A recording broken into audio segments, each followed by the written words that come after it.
Hello everyone. तो आज हम लोग किंगडम प्रोटिस्टा को समझेंगे। तो हमने किंगडम मोनेरा को ख़त्म कर दिया था प्रीवियस वीडियो में, और आज हम लोग किंगडम प्रोटिस्टा को भी ख़त्म कर देंगे। और किंगडम मोनेरा के भी क्वेश्चन करा दिए मैंने, तो वो आपने नहीं सॉल्व किए, तो एक बार प्रैक्टिस क्वेश्चन करके मैंने डाला है, वो आप प्रैक्टिस कर लेना। अच्छे क्वेश्चन है। So, Kingdom Protista. All single-celled eukaryotes are placed under Protista. Protista में सारे सिंगल सेल्ड यूकैरियोट्स हैं। और हमने देखा था कि मोनेरा में क्या था कि प्रोकैरियोटिक सेल्स जो है वो मोनेरा में रखे थे। लेकिन अगर हम प्रोटिस्टा की बात करें तो यहाँ पे यूकैरियोट्स को रखा गया है। What may be a photosynthetic protista to one biologist may be a plant to another। अब प्रोटिस्टा में क्या है कि बहुत सारे प्रोटिस्टा जो है वो प्लांट किंगडम में भी गिने जाते हैं और प्रोटिस्टा में भी गिने जाते हैं। ऐसे बहुत सारे एग्जांपल है जो आप प्लांट किंगडम चैप्टर में भी पढ़ोगे। तो आगे हम पढ़ते हैं। In this book we include chrysophytes, dinoflagellates, euglenoids, slime molds and protozoans under protista। तो हमने एनसीईआरटी में क्या है कि प्रोटिस्टा को अलग अलग सब टॉपिक्स में डिवाइड कर दिया है। Members of protista I primarily aquatic. ये जो मेंबर्स होते हैं वो ज़्यादातर एक्वाटिक है। This kingdom forms a link with the other dealing with plant animals and fungi. ये जो है प्रोटिस्टा वो फंगाई, प्लांट और एनिमल किंगडम से भी ताजुक लगती है, मतलब लिंक है। Being eukaryotes the protistan cell body contains a well-defined nucleus and other membrane bound organs।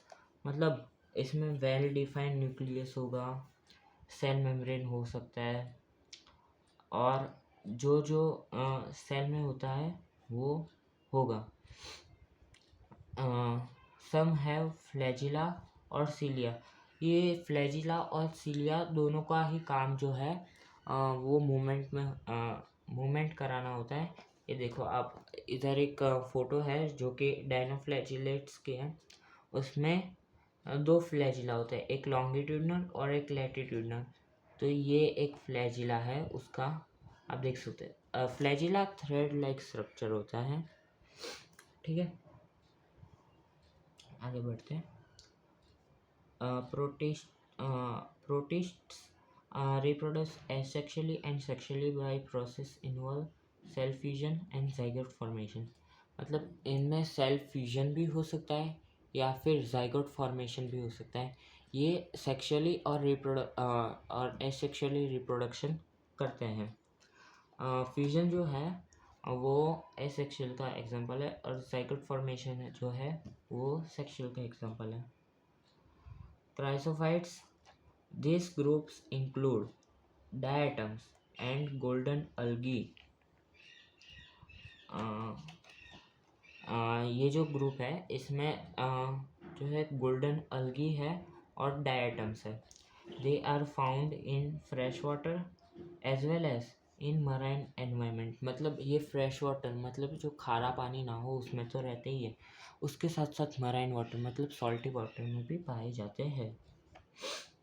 They are microscopic and float passively in water currents.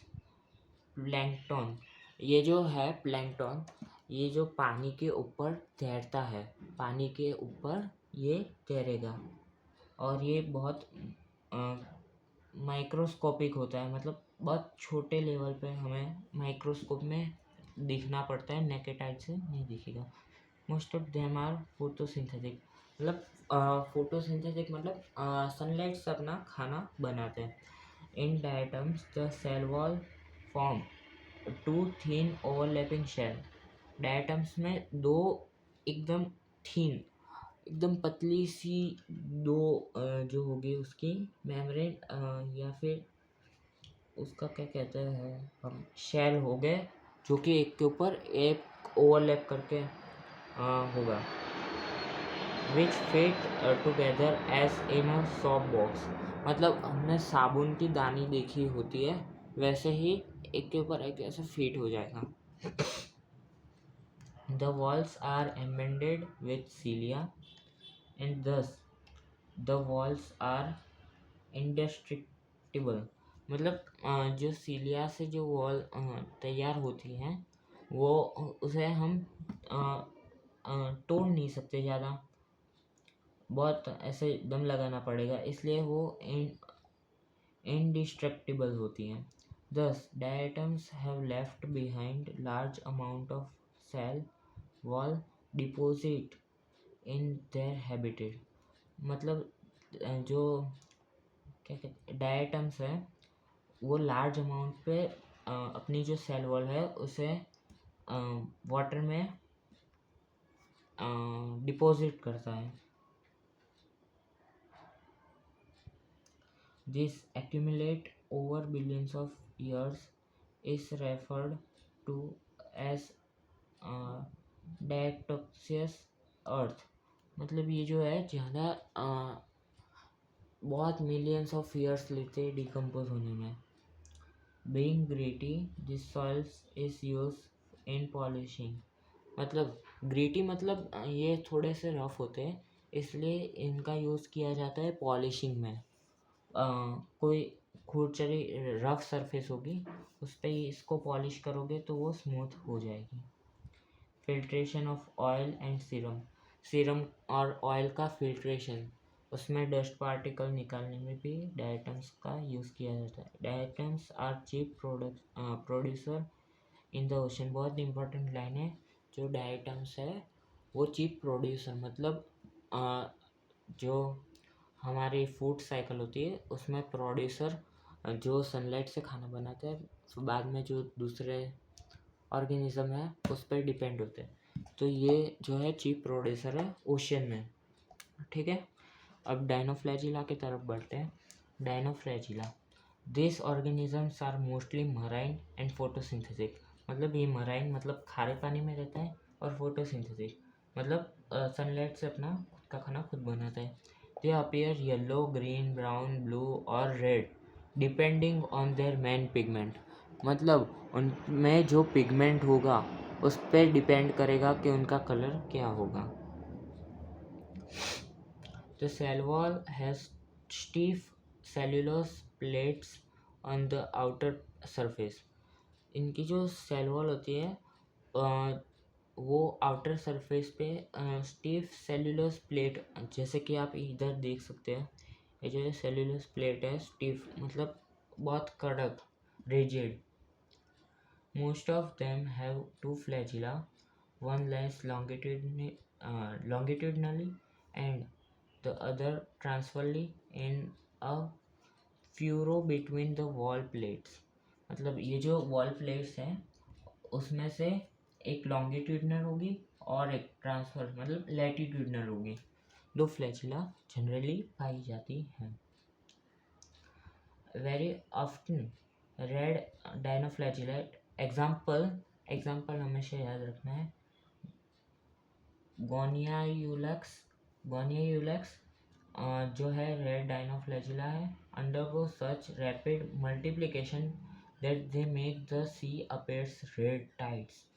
मतलब ये बहुत ज़्यादा विभाजित होके, मतलब ज़्यादा से ज़्यादा अपनी मात्रा को बढ़ा के फिर ये रेड कलर का दिखता है, इसलिए जो समुद्र की लहरें हैं उनको रेड कलर में कन्वर्ट कर देता है, जो कि toxin release by such large number में even kills other marine animals such as fishes. मतलब आजू बाजू के मराइन एनिमल्स को भी ये हार्म पहुंचाता है, और ये टॉक्सिन होता है, इसलिए कभी कभी जो है मराइन एनिमल्स को मार भी देता है। और फ्लैजिलेट्स की जो है, इधर एक तस्वीर भी दी गई है, पिक्चर भी दी गई है, आप इसको याद कर लेना।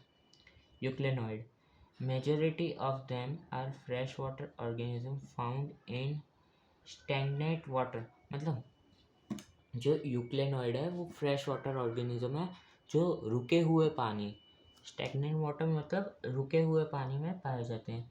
Instead of a cell wall they have a protein rich layer called pellicle. इन पे सेल वॉल की जगह पे एक प्रोटीन से भरी हुई लेयर होती है जिसे हम पेटिकल कहेंगे, ठीक है। Which makes their body flexible. जो प्रोटीन की लेयर होती है वो उनकी बॉडी को फ्लेक्सिबल बनाती है। और इसमें आगे पढ़ते हैं, दो फ्लैजिला होते हैं, एक शॉर्ट होता है और एक लॉन्ग होता है, ठीक है। They have two flagella, a short and a long one. एक शॉर्ट और एक लॉन्ग। दो they are photosynthetic in the presence of sunlight, when repelled of sunlight they behave like a heterotrophs by predating on other small organism। मतलब अगर जो इनको sunlight मिल गई तो ये फोटोसिंथेसिस करके अपना खाना बना लेंगे, लेकिन सनलाइट की कमी में ये लोग दूसरे ऑर्गेनिज्म पे डिपेंडेंट होके हेटेरोट्रॉपिज्म शो करते हैं। Interestingly, the pigment of euglenoids are identical to those present in higher plants। मतलब यूक्लेनोइड में जो पिगमेंट होता है वो जो बड़े ग्रीन प्लांट्स होते हैं वो हायर प्लांट्स और यूक्लेनोइड दोनों का जो पिगमेंट होता है वो सेम पाया जाता है। एग्जाम्पल यूक्लेना, ठीक है। इसकी एक फ़ोटो भी दी गई है बुक में, याद कर लेना। Slime mould are saprotrophic protist. मतलब दूसरों डेड एंड डिकेन पे रह के खाना लेना। The body moves along decaying twigs and leaves engulfing organic material. मतलब जो मरे हुए जानवर है उसको खा के उसको डिकम्पोज करना। Under suitable condition they form and aggregation called plasmodium। अगर जो उसको सूटेबल मिल गया फेवरेबल कंडीशन तो प्लाज्मोडियम भी फॉर्म करता है। which may grow and spread over several feet, जो कि ग्रो होके बहुत बड़ा हो सकता है। During unfavourable condition the Plasmodium differentiates and form fruiting bodies bearing spores at their tips। मतलब अनफेवरेबल कंडीशन में वो स्पोर फॉर्मेशन करेंगे और स्पोर्स हो गए उनकी टिप्स पे और फिर वो आगे फर्दर अपना फंक्शन करेंगे। The spore possesses true wall. मतलब स्पोर्स में ट्रू वॉल होती हैं। They are extremely resistance and survive for many years. वो बहुत सालों तक जिंदा रह सकते हैं। Even under adverse condition the spores are dispersed by air currents. मतलब जो स्पोर्स होते हैं वो जब हवा चलती है उससे फैल जाते हैं और फिर आगे अपना पॉपुलेशन बढ़ाते हैं। Protozoans, all protozoans are heterotrophs and live as predator और पैरासाइट्स। ये जो है प्रोटोजोन के तस्वीर है, ये जो आपको दिखाई दे रहा होगा चप्पल जैसे इसकी जो है पिक्चर है, और इस साइड से पानी अंदर जाता है और जो खाना होता है वो अंदर ये अपने आप ले लेता है और वापस जो वेस्ट मटेरियल जैसे पानी होगा उसको बाहर फेंक देगा। They are believe to be primitive Relatives of animal. There are four major groups of protozoans. Amoeboid, amoeboic protozoans. These organisms live in fresh water. इसके आगे चार सब पार्ट्स है. अमीबॉइक प्रोटोजोन्स जो कि फ्रेश वाटर में रहते हैं, सी वाटर मतलब मराइन में रहते हैं, और मोस्ट सॉइल और ज़्यादातर मिट्टी में रहते हैं. They moves and capture their prey by putting out pseudopodia false feet. मतलब वो ऐसे वैक्यूल बना के अपने खाने को ऐसे ले लेते हैं, फिर अपने अंदर लेके फिर एब्जॉर्ब करके फिर वापस खाने को छोड़ देंगे. खाना इधर रह जाएगा, वो आगे चले जाएंगे. एस अमीबा, इसका एग्जांपल है amoeba. Marine forms have silica shell on their surface. Some of them such as Entamoeba are parasites. मतलब कुछ ऐसे भी है जो पैरासाइट्स भी होते हैं. Flagellated protozoans. The member of this groups are either free living और पैरासाइट्स. या तो वो अपना खाना खुद बनाएंगे या तो पैरासाइट्स हो गए. या तो खुद मूवमेंट कर सकते हैं या फिर पैरासाइट हो गए. दे हैव फ्लैजिला, मतलब फ्लैजिला है तो मूवमेंट तो करेंगे. The parasitic form cause disease just as sleeping sickness. मतलब ये जो पैरासाइट्स हैं मतलब डिजीज़ फैलाने वाले, वो एक डिजीज़ भी फैलाते हैं जो कि है स्लीपिंग सिकनेस. एग्जाम्पल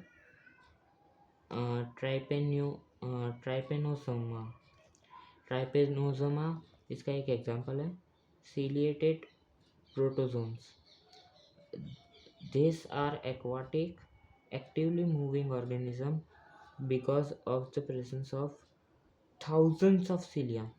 इसमें बहुत सारे cilia होते हैं, इसलिए वो मूवमेंट कंटिन्यूसली करते रहते हैं. They have a cavity gullet. मैंने बोला था वैसे, ये रहा वो कैविटी गुलेट. ठीक है, ये है वो.